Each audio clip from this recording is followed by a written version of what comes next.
reminded listening to near-death experience again, Penny Whitbrot, and it was God showed her that thoughts have power during her near-death experience, and when she meets with God, his words are, "I am." That's what he first says. And of course that's biblical, and she recognised that from what training she did have in her childhood of Christianity and so on. But do you see the name? I think it's given to Moses originally, isn't it? Moses says, "Who shall I say sent me? Tell them I am." The name is meant to say who one is, a name, which is why people are fascinated by what names they give and what names they have. And perhaps it tells them something major about themselves and their future and so on, their meaning in life. So that for God to follow suit in that, or to lead that, I don't think God, but he says, "I am." And of course this is the thought that seems incredible to the non-believer, and yet his very name is that he is. I am. It's fundamental to him that he exists. I mean, it may be incredibly significant in a million ways. Another way that occurs to me is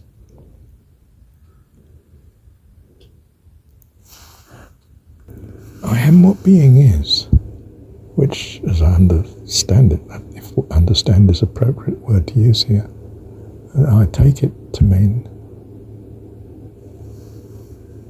that he's thought, in terms of our dimension here in this universe, that it's all thought, the whole universe and you and me, we are his thoughts. He is the what is. Do you see?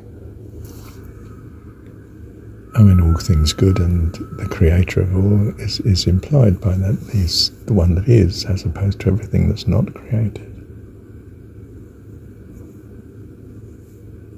In fact, in a peculiar Buddhist type sense, even that the negative has a negative existence, but all existence is of him, because all thought is of him, and there is nothing but thought. All existence is a function and not just a consequence, but even the texture of thought in some sense. And so, of course, the particular drift of this Penny Whitbrot 297, so presumably it's Jeff Mara, what's his name? Pro. Interested in near-death experiences, of course, and he's interviewing her, and so you hear the testimony, you think the same as you've heard before, and it is. I mean, she's incredibly consistent, don't get me wrong, but you pick up other details as well. It's not just quite a repeat, it's puts in things and you suddenly notice things different, and it's because she said it in a slightly different way, and you catch on some other thought. As I've said, with listening to lectures, I would get more and more, even by listening to the same lecture,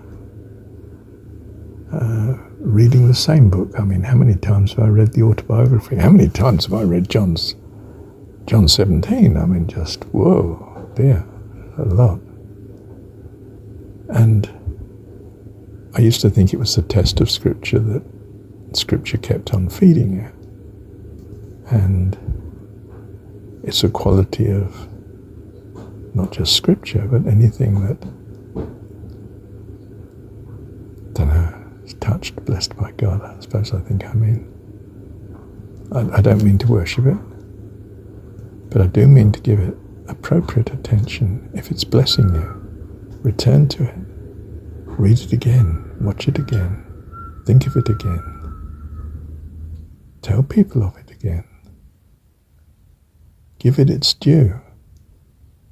That's reasonable, isn't it? Bless you. Thank you, Heavenly Dad.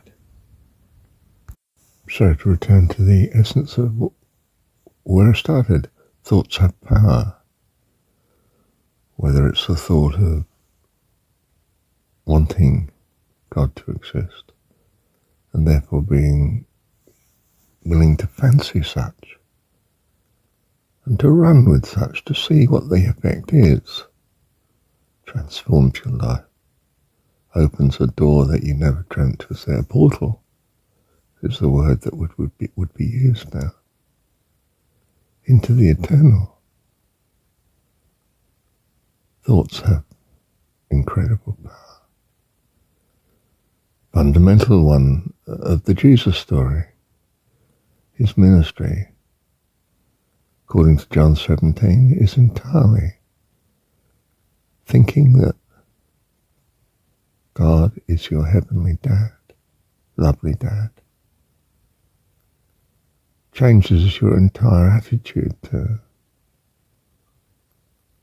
the possible value of thinking of God, because he personifies what you understand to be goodness and utter acceptability. And the object of love in return, of course, through just your good nature of gratitude, which we've gained from the love and care of so many people during our life.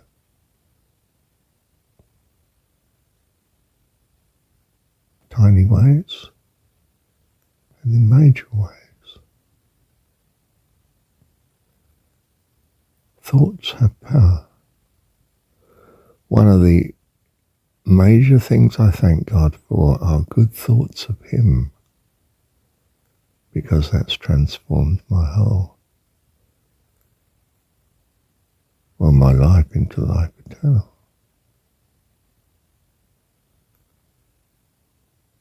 And when a person is not occupied with good thoughts, they're dragged down, aren't they?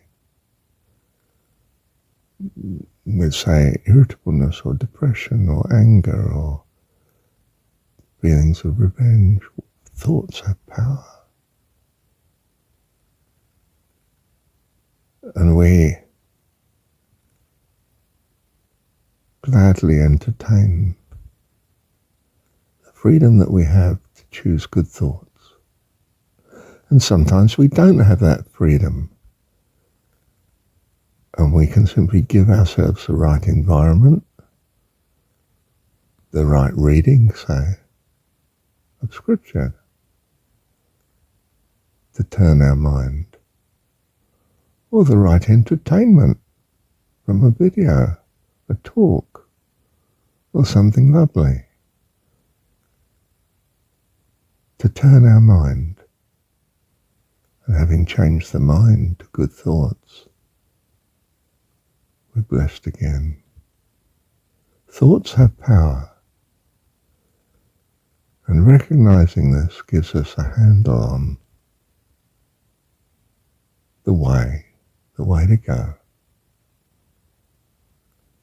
Even the thoughts involved in the words that are said to us. I mean, when Jesus says something like, in the story, I am the way, you just think, opportunity. What's he mean? What's he suggesting here? What's his advice? Is it worth listening to? You know, we're quickened again by thoughts, which are entertained by communication to us of words. The words we hear and the words we use have meaning to us. good meanings, almost by definition, steer us towards blessing and goodness. Thank you, Heavenly Dad. So the obsession perhaps in Christianity with the Word, we've called him the Word, whether they think of it as being Jesus or God or both. It's that important to them, the Word.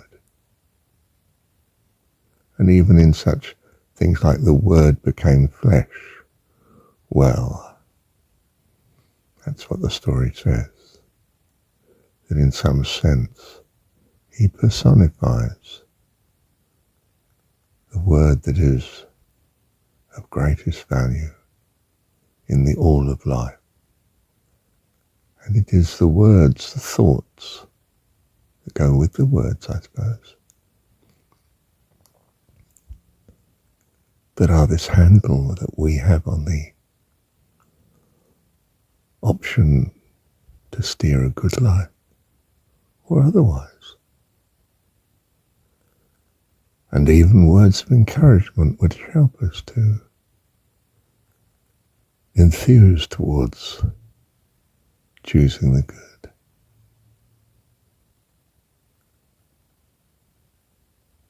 Blessed assurance. Jesus is mine, oh what a foretaste of glory divine, heir of salvation, purchase of God.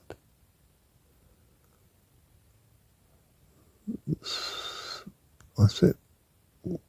Lost it, I don't know, but you get the message, don't you?